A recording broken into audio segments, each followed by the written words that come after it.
Our big focus? Well, during this bilateral visit to Brunei, Prime Minister Modi toured the Omar Ali Saifuddin Mosque in Brunei's capital. He also inaugurated a new building at India's High Commission. And at the mosque, our Prime Minister was welcomed by Brunei's Minister of Religious Affairs with members of the Indian community in attendance. Earlier, Prime Minister Modi met Bruneian Crown Prince Haji Al Muhaddadi Billah, the heir apparent to Sultan Hassanal Bolkiah, upon his arrival. But our Prime Minister, as you know, is on a two-day bilateral visit, the first by an Indian Prime Minister before heading to Singapore. This visit actually aims to enhance cooperation in defense, trade and investment, energy, space technology, as well as the health sector.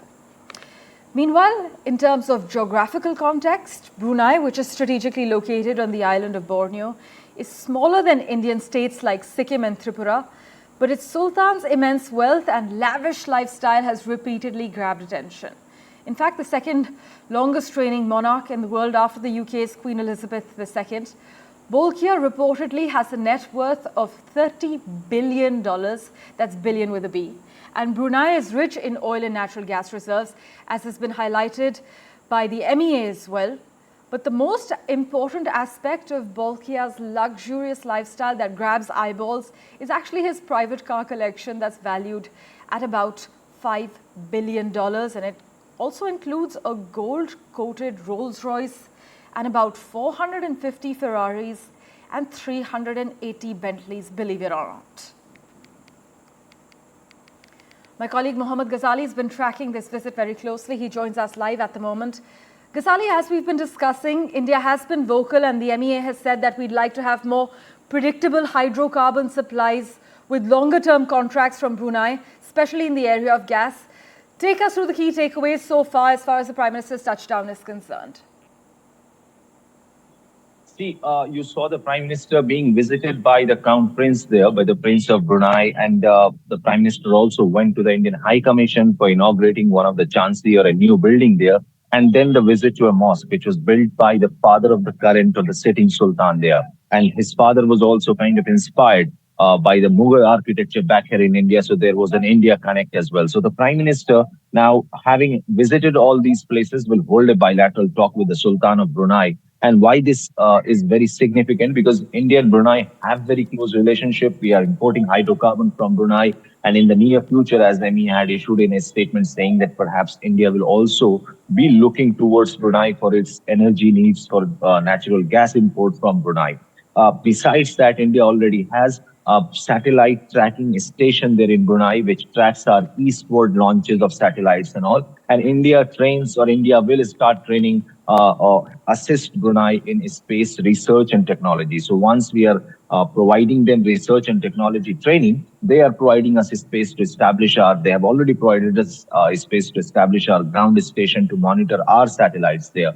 But besides that, in this particular meeting, it is expected that our defense cooperation will be much more deeper, because the joint working group is expected to be constituted between India and Brunei. And that will be one of the key areas of focus between India and Brunei. Why this is relevant? Because we know that how India is now diversifying and reducing its reliance for defense procurement from one of the partners. So we have defense partnerships in Europe as well, and we are having it back here in Asia as well. So it is one of the key partners of India in Asia. And also from the point of view of our Act East policy, neighborhood first policy, we are also trying to stay in touch, warm our ties with all those countries in the Asian region, so that to counter the influence of China as well. So from that perspective as well, from maritime security point of view, Brunei is very relevant as far as its geostrategic location in the center of Indo-Pacific Ocean is concerned. So from that point of view also, a coordination between India and Brunei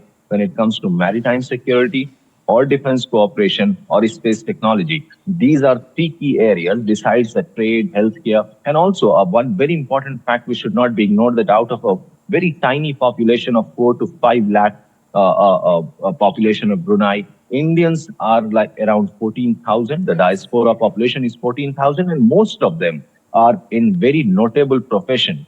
Some are teachers, some are doctors. So that is also going to be a soft power of India as far as the presence in Brunei is concerned. As always, Ghazali, thanks so much for joining us. With that, let's turn our attention now to what's happening as far as the Russia-Ukraine war is concerned. Well, Well, a Russian missile strike killed more than 50 people and injured scores of others on Tuesday, Ukrainian officials said, the latest in a series of devastating bombardments of Ukraine and one of the deadliest attacks of the 2.5-year war. In fact, 2 ballistic missiles hit a military academy and a neighboring hospital in the eastern Ukraine city of Poltava. This is what Zelensky has also confirmed. And Ukraine's Prosecutor General's office said 51 people were killed and rescue efforts were ongoing. The missiles struck with an unforgiving quickness, we're told. The Ukrainian Defense Ministry reported that the gap between the sounding of warning sirens and the strike was actually so short that many people were killed on their way to shelter. Here's what Mr. Zelensky had to say.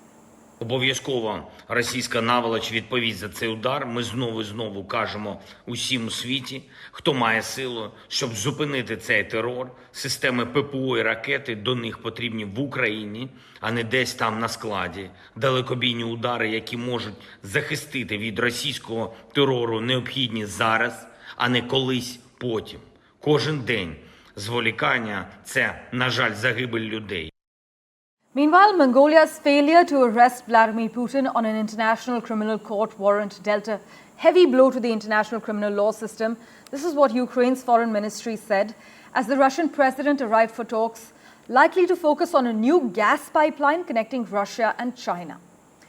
Ukrainian foreign ministry spokesperson has gone on record to say Mongolia has allowed an accused criminal to evade justice, thereby sharing responsibility for the war crimes.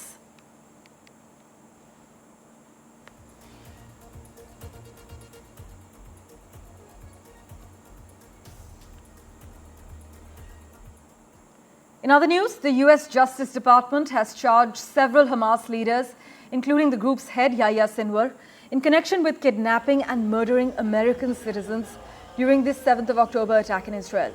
It's actually the first step by the DOJ to hold the militant group accountable for orchestrating a deadly rampage, and US Attorney General Merrick Garland warned these actions will not be our last. Unlike his response to the war in Ukraine, where the DOJ actually mobilized an entire team to investigate war crimes, Mr. Garland has been nearly silent on the war in Gaza, despite experts largely agreeing the Justice Department has a strong case against Hamas. Today, the Justice Department unsealed charges against Yahya Sinwar and other senior leaders of Hamas for financing and directing a decades-long campaign to murder American citizens and endanger the security of the United States. As outlined in our complaint, those defendants, armed with weapons, political support, and funding from the government of Iran and support from Hezbollah, have led Hamas's efforts to destroy the state of Israel and murder civilians in support of that aim. Meanwhile, the White House has confirmed that it had been informed of the UK's decision before it was announced and said that it did not affect American military support for Israel. This is after the UK limited certain arms sales to Israel. In fact, John Kirby said that they did give us a heads up that they had arrived at the decision and were going to announce the decision.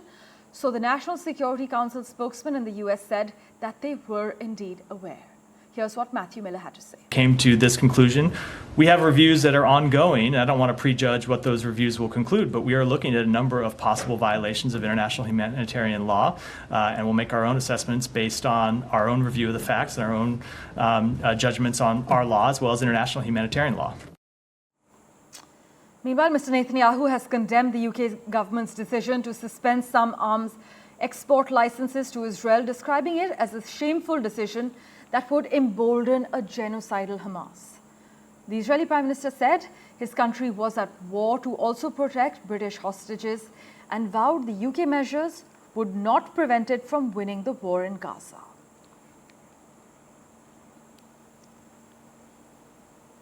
For further clarity, we have with us international affairs expert Kamaraga. Thank you so much, sir, as always, for making time for us. Now, while the Labour government's decision has been facing a growing domestic backlash from all sides, is a deep diplomatic rift between Israel and the UK now likely? Yeah, it's not much, because Britain is a very important and strategic ally of Israel. These are, friendly gestures, you can say, friendly. I don't think, ties are going to be affected. This is Prime Minister's personal views about Britain. Britain is one country which maintains not only strategic ties, but also send its naval forces around in that region to protect Israel. And in fact, when Israel was attacked by Iranians, it was the British, American, and French forces which virtually gunned down Iranian missiles and drones. So I mean, they have a very deep ties.